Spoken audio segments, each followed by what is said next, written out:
ஓம் நம சிவாய. ஜெய் ஸ்ரீராம். ஸ்ரீராமதேவாய நமக.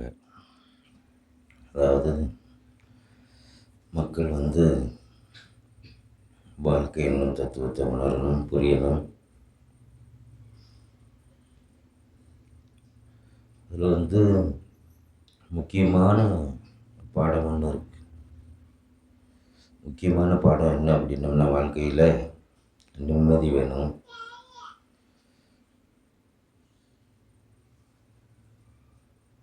அதுக்காண்டி தான் எல்லாருமே ஏங்கி தவிக்கிறாங்க. வாழ்க்கையில் நிம்மதிங்கிறது வேணும், நோய் நொடி இல்லாத ஒரு வாழ்வு வேணும், இறக்கும் போது நம்பளம் இல்லாமல் இறக்கணும் அப்படின்ட்டு எல்லாரும் விருப்பமும் அதுவாக தான் இருக்குது. அப்போது அதுக்கு மனசு பக்குவப்படணும். அதுக்கு வாழ்க்கை இன்னும் தத்துவத்தை உணரணும். வாழ்க்கை இன்னும் தத்துவத்தை எப்போ உணர முடியும் அப்படின்னோம்னா, நம்ம இரையாற்றல் மூலியமா, ஆன்மீகம் மூலியமா உணர்வது ரொம்ப ரொம்ப எளிது. இதில் மக்களுக்கு என்ன இன்னும் அறியாமையில் அதிக பேர் இருக்காங்க அப்படின்னோம்னா, அந்த உண்மையான வாழ்க்கையின் தத்துவம் என்ன, அந்த பிறப்பு, நம்ம ஏன் பிறந்தோம், எதுக்கு பிறந்தோம், எப்படி பிறந்தோம், அடுத்து என்னவாக போகிறோம், நம்ம வந்ததன் நோக்கம் என்ன, இதை அறிய முற்படாதது தான் காரணம். மக்கள் எந்த வகையில் ஏமாற்றம் அடைகிறாங்கன்னா, அவங்க வாழ்க்கை என்னும் தத்துவத்தை தெரியாத அதிக பெரும்பான்மையான பேர் ஏமாற்றம் அடைகிறாங்க. எப்படி ஏமாற்றம் அடைகிறாங்க அப்படின்னோம்னா, ஒவ்வொருத்தருக்கும் ஒவ்வொரு நபர்கள் மேலே நம்பிக்கை. கணவனுக்கு மனைவி மேலே நம்பிக்கை, மனைவிக்கு கணவன் மேலே நம்பிக்கை, தாய் தந்தைக்கு பிள்ளை மேலே நம்பிக்கை, பிள்ளைக்கு தாய் தந்தை மேலே நம்பிக்கை. இப்படி நம்பிக்கையோட வாழ்க்கை தொடங்குது. அப்போ அந்த வாழ்க்கை தொடங்கும் போது எங்கே போய் ஏமாற்றம் அடையுதுன்னா, வாழ்க்கையை புரியாத ஒரு புரிதல் இல்லாத இந்த நம்பிக்கை பல பேருக்கு ஏமாற்றத்தை கொடுக்குது. அது இப்போ இந்த கலியுகத்தில் 100% அப்படித்தான் நடக்குது.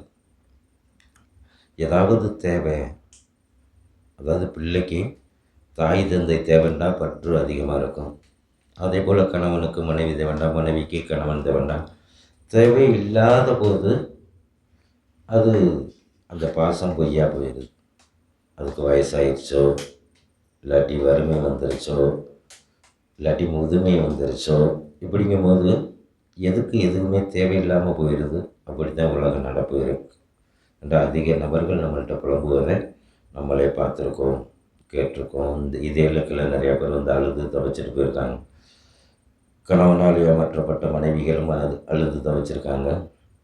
மனைவிகளால் ஏமாற்றப்பட்ட கணவன், அப்புறம் தாய் தந்தைகள், குழந்தைகள், இப்படி எல்லாருமே அழுது துவைச்சிக்கிட்டு போயிருக்காங்க. எப்படிலாம் அழுது துவைக்கிறாங்கன்னா, நம்ம குடும்பம் நல்லா இருக்கணும், பிள்ளை குட்டி நல்லா இருக்கணும்னு சம்பாரித்து குடும்பத்துக்கு செஞ்சிடறாங்க.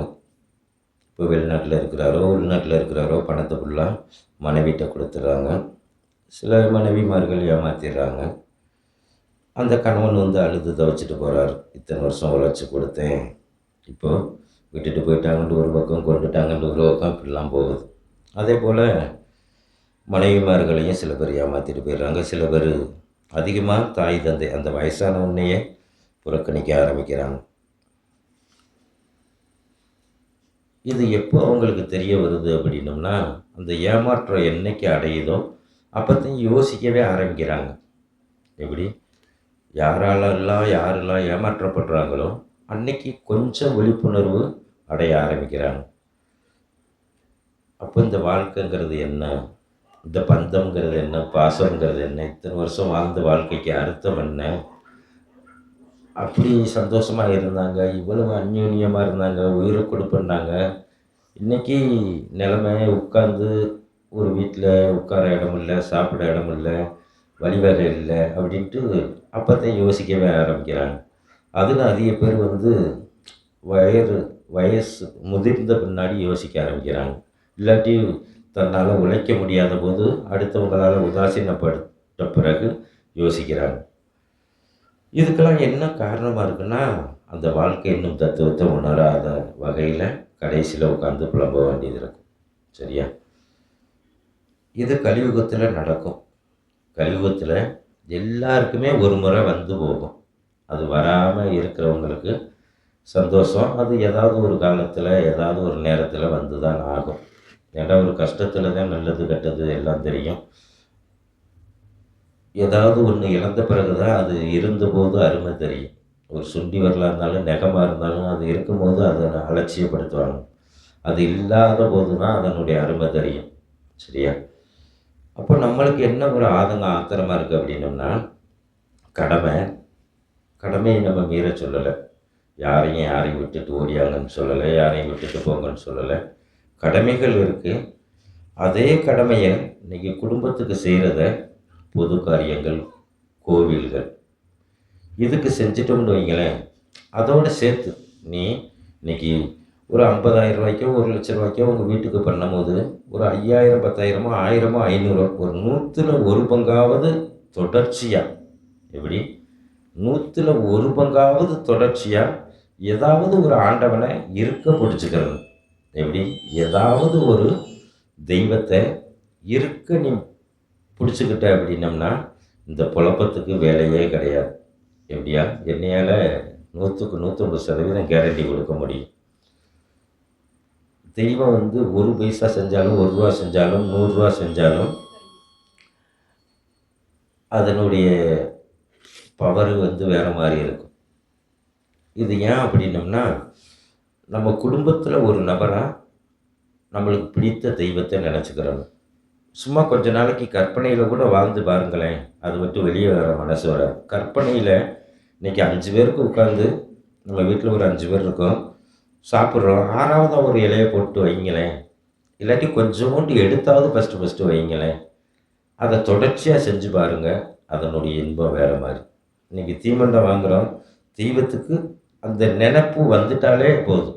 ஆனால் 1 நாள் 2 நாளில் தொடர்ச்சியாக செஞ்சுட்டு தொடர்ச்சியாக அதுபோல் நம்ம வாழ்ந்து வந்தோம் அப்படின்னோம்னா அதனுடைய பவர் வேறு. அதனுடைய பவர் என்னையா வேறங்கையில் என்ன அப்படின்னோம்னா, நம்ம வாழ்க்கையை நம்மள்கிட்டயே கொடுக்கும். எப்படி நம்ம வாழ்க்கையை நம்மள்கிட்டயே கொடுக்கும். உன் ஜாதகத்தில், உன் லக்கணத்தில், உன் பிறப்பில் இன்னென்ன மாற்றங்கள் வருது, இன்னென்ன வழிகள் இருக்குது, நீ எதை தேர்வு பண்ணுற, எதை பிடிக்கும் அப்படின்னு கேட்கும். இது என் அனுபவம். ரைட்டா? அப்போது நம்ம பொசுக்குண்டு எனக்கு இது அப்படின்ட்டு அது அறியாதவங்க அப்படியும் தேர்வு பண்ணிக்கிறவாங்க, அவசரப்பட்டுருவாங்க. நம்ம இன்னும் விளக்கம் கேட்டோம்னு வைங்களேன், 3 பாதை சொல்கிறேன், அதனுடைய எண்டு பாயிண்ட்டு முடிவு எப்படி இருக்கும், இந்த வாழ்க்கை எப்படி இருக்கும், இந்த வாழ்க்கை எப்படி இருக்கும், நான் இப்படி இருந்தேன்னா எப்படி இருப்பேன், இந்த பாதையில் போனால் எப்படி இருப்பேன், இப்படி போனால் நான் எப்படி இருப்பேன்னா அது அதுக்கு உண்டான விளக்கத்தையுமே சொல்லும்.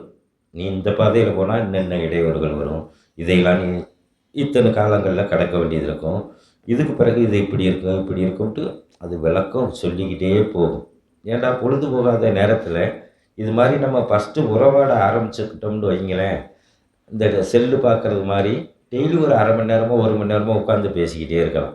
அந்த ஒரு சிந்தனை கற்பனையில் ஓடிக்கிட்டே இருக்கும், படமாக தெரிஞ்சுக்கிட்டே இருக்கும். சரியா? அதே போல் அப்பப்போவும் சில இடையூறுகள் வரும். அது சொன்ன காலகட்டம் நம்மளுக்கு மறந்துட்டாலும் சில இடையூறுகள் வரும், அதையெல்லாம் கடந்து போகணும். சரியா? அதுக்கு பிறகு இப்போது அந்த 3-4 பாதை இருக்குது. இது முடிஞ்சிருதா அப்படின்னம்னா அதுதான் கிடையாது. இப்போது இந்த பிறப்பில் விதைச்சிட்டோம்னா இப்போ நம்ம மரணம் வந்துடுது, இறந்து போயிடுறோம். அடுத்து பிறப்பு நம்ம நினச்சது மாதிரி கொடுக்கறது எது கொடுக்கும், நம்ம செஞ்ச தானம் தர்மம் இதுக தான் நம்ம பிறப்பை நிர்ணயிக்கும். சரியா?